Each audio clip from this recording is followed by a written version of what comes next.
سلام بچه ها، اون ویدیو کوتاهی که گذاشته بودم گفتم بالای 10 لایک بگیره میام با ضعیفترین گوزیلا از گوزیله برتر رو میجنگم. اون بالای 10 تا لایک یعنی 15 تا لایک گرفت. الان اومدیم که بجنگیم. نسبت به حمایت شما من شاید اگه حمایت کنین با گوزیله دوم بجنگم، بعدش هم اگه بازم حمایت کنین با گوزیله سوم بجنگم. این ویدیو خلاصه حمایت کنین دیگه. بازون چیه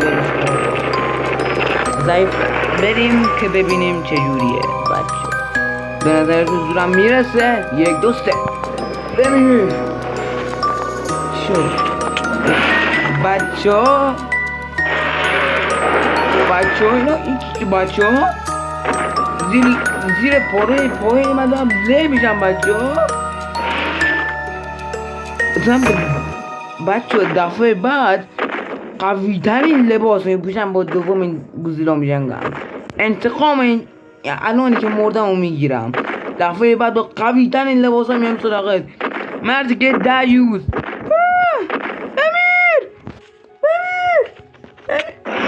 مردم بچه ها مزه میخوام دیگه.